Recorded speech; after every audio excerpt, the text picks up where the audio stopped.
Hi friends, welcome back to M D blogs in Kannada YouTube channel. ಭೂಮಿಯ ಮೇಲಿನ ಸಂಜೀವಿನಿ ಅಂತಲೇ ಹೆಸರಾಗಿರುವಂಥ ತರಕಾರಿ ಸೋರೆಕಾಯಿ. ಇಂಗ್ಲೀಷಲ್ಲಿ ಇದನ್ನು ಬಾಟಲ್ ಗಾರ್ಡ್ ಅಂತ ಕರಿತೀವಿ. ಈ ಸೋರೆಕಾಯಿಂದ ಹಲವಾರು ಉಪಯೋಗಗಳಿದೆ.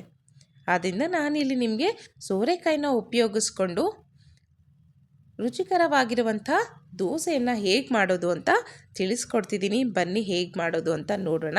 ಹಾಗೆ ಈ ರೆಸಿಪಿ ಮಾಡ್ತಾ ನಾನು ನಿಮಗೆ ಇದರ ಉಪಯೋಗಗಳ ಬಗ್ಗೆನೂ ಸಹ ತಿಳಿಸ್ಕೊಡ್ತೀನಿ. ಮೊದಲು ಸೋರೆಕಾಯಿನ ಈ ರೀತಿ ಕಟ್ ಮಾಡಿಕೊಂಡು ಒಂದು ಮಿಕ್ಸಿ ಜಾರ್ಗೆ ಹಾಕ್ಕೋಬೇಕು. ನಂತರ ಒಂದು 4 ಮೆಣಸಿನ್ಕಾಯಿ ತೊಗೊಂಡಿದ್ದೀನಿ, 1 ಸ್ಪೂನಷ್ಟು ಜೀರಿಗೆ, ಹಾಗೆ ಸ್ವಲ್ಪ ಕರಿಬೇವು, ಒಂದು ಸ್ವಲ್ಪ ಶುಂಠಿನೂ ಸಹ ತೊಗೋಬೇಕು ನಾವಿಲ್ಲಿ. ನಂತರ ಒಂದು 2 ಸ್ಪೂನ್ ಆಗುವಷ್ಟು ಅಕ್ಕಿ ಹಿಟ್ಟನ್ನು ಸಹ ನಾನಿಲ್ಲಿ ತಗೊಂಡಿದ್ದೀನಿ.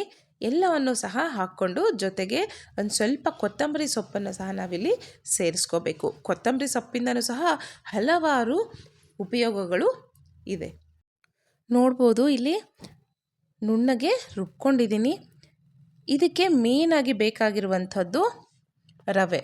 1 ಬೌಲ್ ರವೆಯನ್ನು ನಾನಿಲ್ಲಿ ತಗೊಂಡಿದ್ದೀನಿ. ಇದನ್ನು ಚೆನ್ನಾಗಿ ತೊಳ್ಕೊಂಬಿಟ್ಟು ಈ ಒಂದು ರುಬ್ಬಿರುವಂಥ ಸೋರೆಕಾಯಿ ಜೊತೆ ಹಾಕ್ಕೊಂಡು ಚೆನ್ನಾಗಿ ರುಬ್ಕೋಬೇಕು ಇದನ್ನು ಸಹ. ನಂತರ ಒಂದು ಬೌಲ್ಗೆ ಇದನ್ನು ಹಾಕ್ಕೊಂಡು ಈ ಒಂದು ಹದಕ್ಕೆ ನಾವು ಉಪ್ಪನ್ನು ಸೇರಿಸಿ ಚೆನ್ನಾಗಿ ಕಲಿಸ್ಕೋಬೇಕು. ತುಂಬಾ ನೀರು ಹಾಕಬಾರ್ದು. ಸ್ವಲ್ಪ ಗಟ್ಟಿಯಾಗಿದ್ದರೆ ದೋಸೆ ತುಂಬಾ ಚೆನ್ನಾಗಿ ಬರುತ್ತೆ. ನೋಡ್ಬೋದು, ಇಲ್ಲಿ ನಾನು ಈ ಒಂದು ಹದಕ್ಕೆ ಕಲಿಸ್ಕೊಂಡಿದ್ದೀನಿ. ಇದರಲ್ಲಿ ಯಾವುದೇ ಗಂಟುಗಳು ಸಹ ಇಲ್ಲ. ಗಂಟುಗಳೇನಾದರೂ ಇದ್ದರೆ ದೋಸೆ ಅಷ್ಟೊಂದು ಚೆನ್ನಾಗಿ ಬರೋದಿಲ್ಲ, ಎಲ್ಲ ಹರಿದೋಗುತ್ತೆ. ಈಗ ನಾವು ತವಾನ ಬಿಸಿ ಮಾಡಿಕೊಂಡು ದೋಸೆಯನ್ನು ಹಾಕ್ಕೋಬೋದು. ನೋಡ್ಬೋದು, ಇಲ್ಲಿ ದೋಸೆ ತುಂಬ ಚೆನ್ನಾಗಿ ಬಂದಿದೆ. ರುಚಿನೂ ಸಹ ಅಷ್ಟೇ ಚೆನ್ನಾಗಿರುತ್ತೆ. ನೀವು ತಪ್ಪದೆ ಇದನ್ನು ಟ್ರೈ ಮಾಡಿ ನೋಡಿ, ನಿಮಗೂ ಸಹ ಇಷ್ಟ ಆಗುತ್ತೆ. ಈ ಒಂದು ಸೋರೆಕಾಯಲ್ಲಿ ವಿಟಮಿನ್ ಎ, ವಿಟಮಿನ್ ಸಿ, ಹಾಗೆ vitamin B6, potassium, manganese, zinc, fibre, mineral, sodium, ಹೀಗೆ ಕ್ಯಾಲ್ಸಿಯಮು ಸಹ ಇದರಲ್ಲಿ ಯಥೇಚ್ಛವಾಗಿ ಇರುತ್ತೆ. ಇದರಲ್ಲಿ 92% ಅಷ್ಟು ನೀರಿರೋದ್ರಿಂದ ನಮ್ಮ ದೇಹವನ್ನು ಸಹ ಹೈಡ್ರೇಟ್ ಆಗಿರೋದಕ್ಕೆ ಸಹಾಯ ಮಾಡುತ್ತೆ. ಈ ಒಂದು ಸೋರೆಕಾಯಿನ ನಾವು ಜ್ಯೂಸ್ ಮಾಡಿಕೊಂಡು ಸಹ ಕುಡಿಬೋದು. ಇದು ಹಾರ್ಟ್ಗೆ, ಕಿಡ್ನಿಗೆ, ರಕ್ತನಾಳಗಳಿಗೆ ಎಲ್ಲನೂ ಸಹ ತುಂಬಾ ಒಳ್ಳೆಯದು. ಇದು ರಕ್ತವನ್ನು ಶುದ್ಧೀಕರಣ ಮಾಡುತ್ತೆ.